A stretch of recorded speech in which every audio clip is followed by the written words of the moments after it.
Hi there, and thank you for tuning in.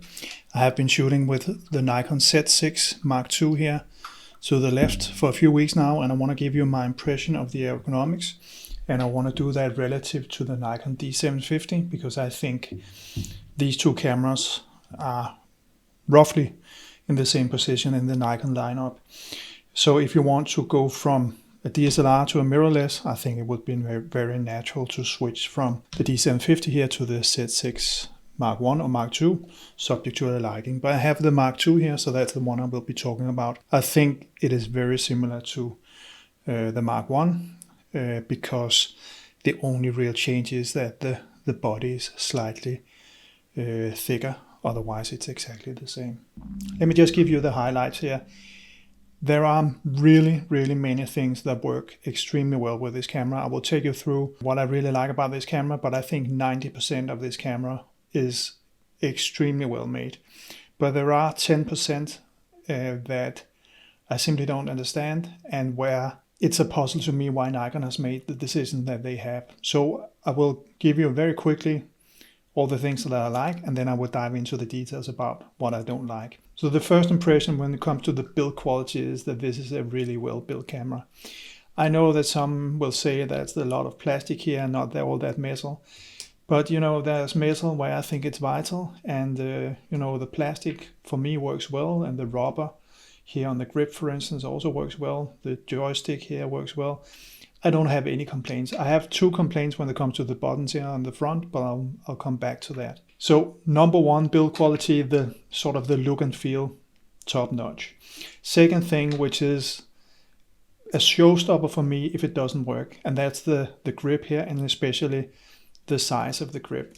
I span 25 centimeters here, so I have a fairly big hand, and I have actually ditched the Fuji X-T3 because the ergonomics didn't work for me. So it's almost a showstopper that I have a really good grip, and I'm happy to say that the Z6 here really checks that mark. I really like the grip, the way it feels, and the right hand side here is really simply spot on. Also the way the buttons up here work, the rear command dial, the front command dial, it just works. Nothing negative to say about that. And that was really a big relief because, as I said, to me, that can really be a showstopper. If we take the viewfinder, it's difficult to illustrate how the viewfinder works, but relative to the Fuji and to the Sony that I've tried, this is the best electronic viewfinder I've ever tried. Even at night, it doesn't give me that feeling of, looking at a television screen. It is really extremely well controlled, and, most of the time I don't think about it being an electronic viewfinder. The rear LCD, it cannot fully articulate, but it does what it should do. If you ask me as a photographer, I can flip up and I can flip down. And that's basically all I need. It has a very solid feel. I don't get nervous that it will fall off and break. If I want to zoom in on an image here, I can do that. I can work with the image here, as you see. I can walk back and forth. I only have one image, so I can't do that. But it just works. I think it's a pleasure to work with. If we go into the menu system here, I can scroll through the options here, no problem. And it just seems very, very responsive and nice to work with, even coming from a smartphone. I have no complaints when it comes to the rear LCD. It works really well. The top LCD as well, it is super easy to read, and especially at night, I find it surprisingly easy to read. I think maybe it's because of the white letters towards the black background. I really don't know, but my key message here is it just works. If we look at the buttons here on the back, I think they also work. They're nice. I have no complaints here. And you can always discuss the layout. I will come back to that. But most of the buttons here are located where they should be located.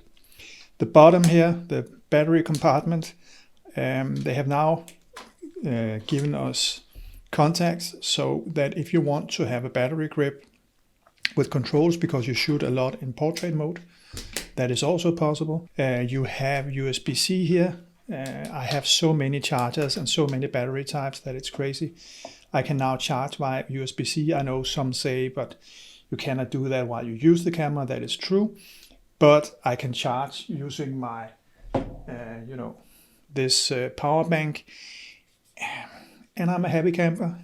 I mean, I don't have to remember my charger and so on and so forth. USB-C is an industry standard. I absolutely love it. So there are many, many positive things to say about the ergonomics of this camera.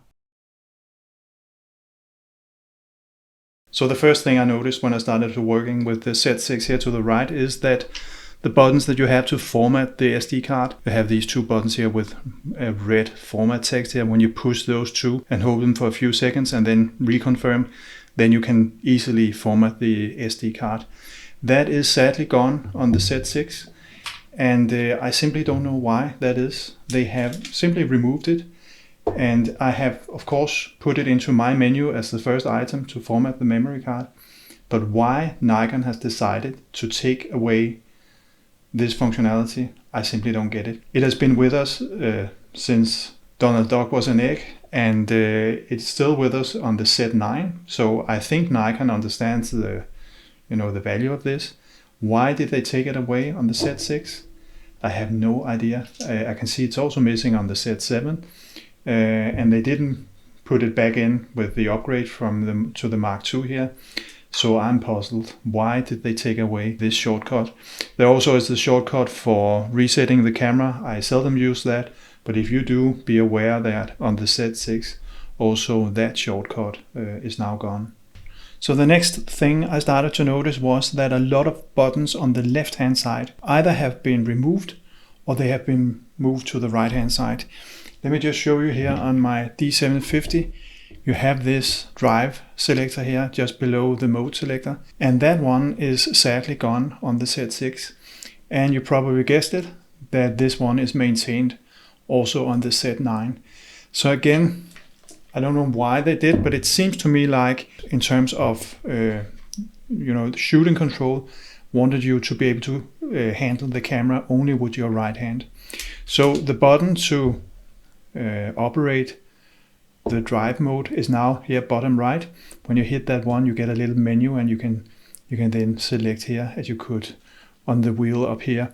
I liked the wheel up here because it gave me maybe it's a big word, but Fuji has this philosophy that you should be able to see the settings just looking at the dial, and at least this one up here had that feature.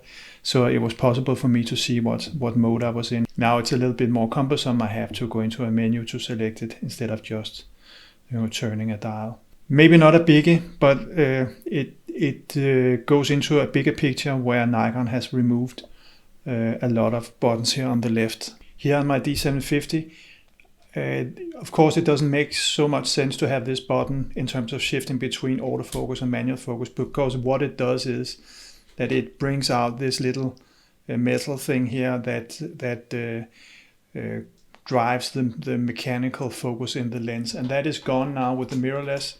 Nikon did not give us a motor in the mirrorless body, so of course that function of that body, that's fair that it's gone. But when you push this one, it actually changes the function of the rear and the front command dial, so that you select how the camera focuses, both in terms of the area and whether it does it continuously or only one time per shot. The way that works on the Z6 is you have to push factory setting, that is, you have to push the function button number 2 that sits down here on the front, and when you push that one, it has exactly the same function that you can change the values up here.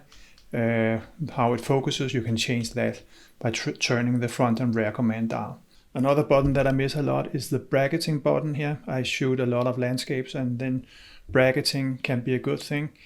And again, it has the same function. When you push it, you can change the values, the exposure jumps it makes per picture, and how many pictures you want it to take. That is now completely gone, that button. I haven't been able to find it anywhere. I think you need to go into the menu system. So again, it seems like all the buttons here on the left hand side, or many of them, either have been moved to the right hand side or completely removed. So be aware of that if you plan to buy a Z6 that, or even a Z7, I think that's the same, that the layout is very different in terms of the left hand side of the camera. Another button that is sadly gone is the preview button. You can here see, especially when you close down the aperture, what it looks like, the depth of field when you push that button, because it simply sets the aperture blades like it will do when it takes the picture. So I find this to be a super useful button, and that one is sadly gone on the Z6. But they have given us two buttons instead, so you can set those up. What I actually did was that I instead used, you have the joystick here on the rear. I've set it up so that when I push that one, you can almost hear the lens working, right? When I push that one, it actually gives me a preview.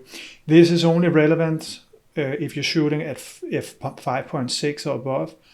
And as I'm a landscape shooter, I use this a lot. So I was a little bit sad to see that there was no preview button here, but configuration and this joystick here made it possible for me to make a solution that works for me. So no problem there. And I guess we have two function buttons here. On the D750, I only had one together with the preview button. So that's, I guess I can't complain about that. Speaking of these two buttons here on the front, my hands are not really good friends with these buttons, or maybe I should say they're a little bit too good friends, because I hit especially F1 or function button 1 all the time. It's because of the way, I think it's because there's less real estate on this camera body than there is on a DSLR. You can see here I have much more room here than I do on a mirrorless, and also there's a little there's a little distance here between the function button and then where I hold my hands. So this doesn't work as well for me, and also I would complain about these buttons. I have seen on the Z9, I talk about that one a lot, but we're back to the round buttons we know from the D4 and the D750. These buttons here, especially the top one, feels like the buttons on my Sony A7 R2, and I can assure you that's not praise. And the bottom one here feels like, I don't know how to describe it. It's very wobbly.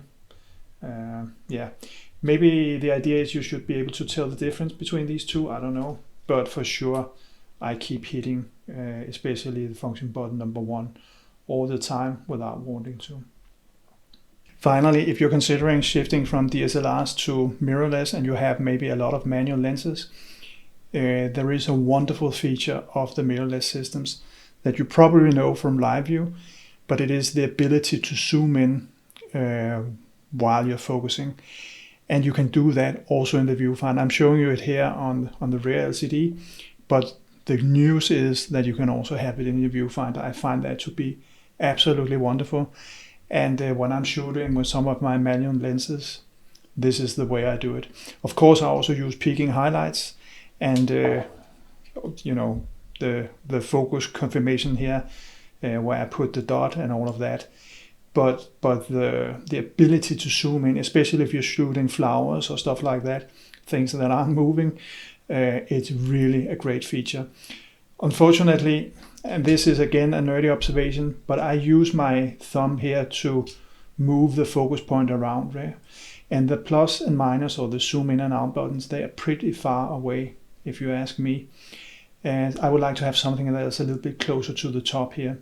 So what I have actually done is that I have reprogrammed the record button, which I of course will then miss, but then I will reprogram it again so that it jumps to 200%. So as soon as I hit that one, you can see here it shows it's now zoomed in at 200%. And this is absolutely wonderful. I can only recommend this, and you can see here you can sit, and I'm just showing you here I have a relatively small office here. So it's just some light here and a computer in the background, but you can sit here and be really nerdy. I'm showing you here in the rear LCD, but you get the same in the viewfinder. absolutely wonderful. And then if I hit this record button, boom, I'm zoomed in at 200%. I can really twist and tweak this so that I get it absolutely sharp, the way that I want it. So this is fantastic functionality. I just don't agree again with the ergonomics here on the Nikon Z6. This is simply too far away from where I would like to be. When I have my eye in the viewfinder, I can't make this shift. I always hit the menu button. So I chose to reprogram the record button. And that brings me to the final nerdy observation here for this camera. That is, I think there are good options for configuring the camera, but I think there are too few buttons to do it with.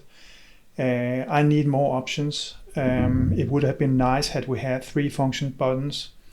The Z9 of course has that here on the front, or had there been more options on the rear, or had there, been some help with these buttons I've been missing on the side here.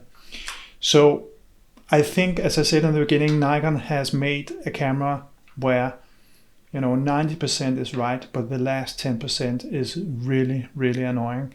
And I hope that some of the goodies from the Z9 will trickle down to some of the lower cameras in their lineup, because the last 10% here, they are really annoying if you ask me.